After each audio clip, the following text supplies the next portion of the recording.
Interior designing బిజినెస్తో లైఫ్లో settle అవ్వాలని నెల్లూరు నుంచి చెన్నై వచ్చిన హీరో, సాఫ్ట్వేర్ జాబ్తో సెటిల్ అవ్వాలని చిత్తూరు నుంచి చెన్నై వచ్చిన హీరోయిన్ అనుకోకుండా బైక్ ట్యాక్సీ వల్ల కలుసుకుంటారు. ఆ తర్వాత షెల్టర్ లేక ఇబ్బంది పడుతున్న హీరోయిన్కి హీరో తన రూమ్లోనే చోటిచ్చి లవర్గా కూడా మారతాడు. అయితే ఎప్పటినుంచో కూతురికి తనకు నచ్చిన వాడితో పెళ్లి చేద్దామని ఎదురు చూస్తున్న హీరోయిన్ తండ్రి వీరి లివ్ ఇన్ రిలేషన్షిప్ గురించి తెలుసుకుని ఏం చేశాడు? పెళ్లికి ఒప్పుకున్నాడా? ఇంతకీ హీరో హీరోయిన్ కలలు కన్న ప్రొఫెషన్స్లో సెటిల్ అయ్యారా లేదా? అంతా బాగానే ఉంటుందనుకున్నప్పటికీ హీరోయిన్ విషయంలో హీరో తెలుసుకున్న పిడుగులాంటి వార్త ఏంటి?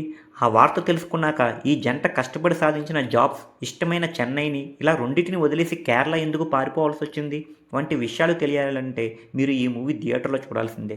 కపుల్ ఫ్రెండ్లీ టైటిల్కి మీనింగ్ ఓ అడల్ట్ కంటెంట్ ఫీలింగ్ ఇస్తున్న మూవీ మాత్రం అడల్ట్స్ నిజ జీవితాలకి రిలేటబుల్గా ఉంది. దీనికి తోడు hero heroine matured performances cinema వాల్యూని మరింత పెంచాయి. దర్శకుడు రాసుకున్న కథ ఎన్నో సినిమాల్లో చూసిందే అయినా చెన్నై బ్యాక్డ్రాప్లో చిత్తూరు నెల్లూరు యాసతో పొయిటిక్ వేలో స్టోరీని నరేట్ చేసేసరికి సినిమాకి ఓ ఫ్రెష్ లుక్ వచ్చేసింది.